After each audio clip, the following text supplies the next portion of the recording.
So, Nico, these sets of silks just bring back so many memories, don't they? The next one is another really famous silk. The one I remember is Might Bite, who you've won plenty of chases on. But you started riding Might Bite in his colours as a novice hurdler.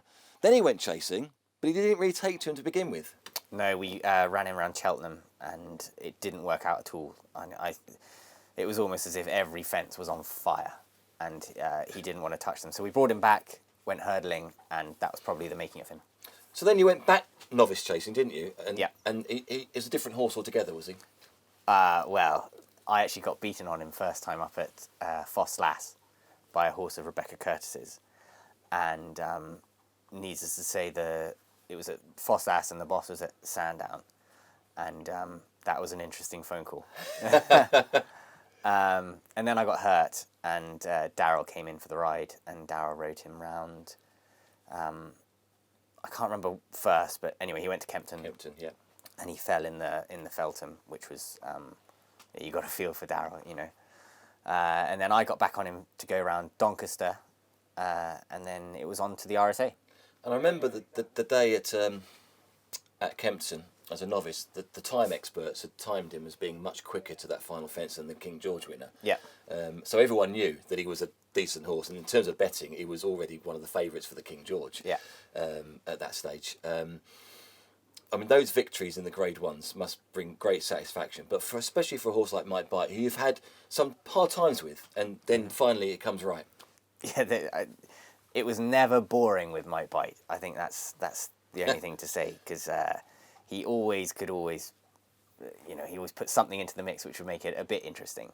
Well, the RSA day is the one that comes to mind with that, you know, in terms of him going off at the final fence, and Nicky always says he went off to have a Guinness at the Guinness Village. I mean, can you just take us through what you were thinking at that stage? I was, needless to say, I was calling him every name under the sun at the time, because I knew exactly what he was doing. And he put the brakes on, had he? No, he knew where the entrance was. He had actually done it the year previously in a novice hurdle in April. And over hurdles, he'd done the same thing, but not as drastic or dramatic, rather.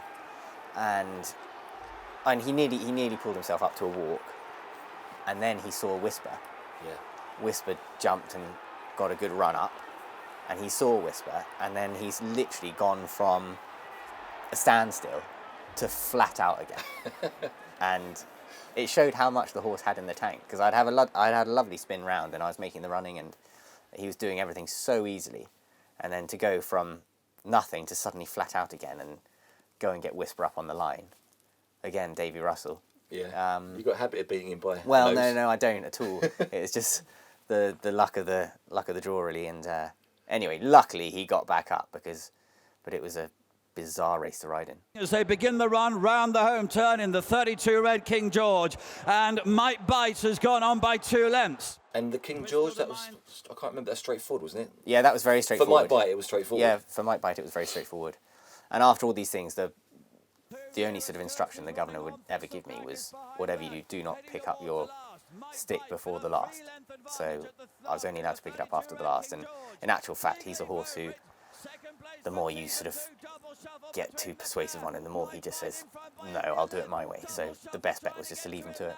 Might Bite in front, and he's just won the 32 red King George. And one race which didn't go the way you wanted it to go, but it's still a magnificent performance, which I'm going to bring up, is when he came second in the Gold Cup to Native River with Dickie Johnson. Now, I watched that race in awe, because you went off, you both seemed to go off really quickly. No other horses got near you, and coming to the last, I thought you'd won.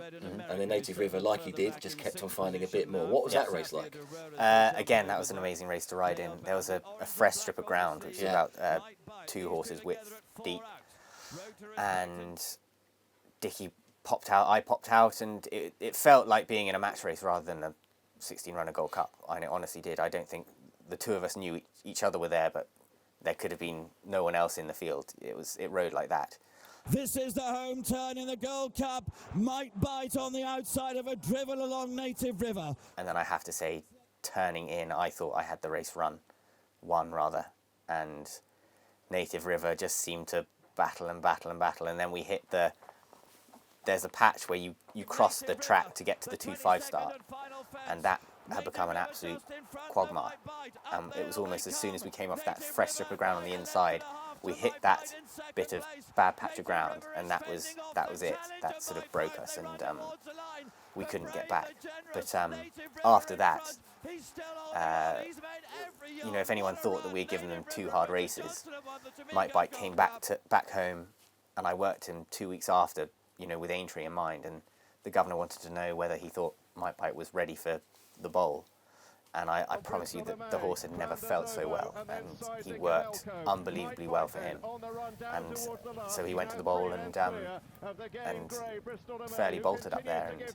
And I think if I recall rightly, where the horse I rode in the bowl was the best version of Mike Bite that I ever rode. Mike Bite, pure class, pure poetry, and utterly ruthless, wins the Betway Bowl.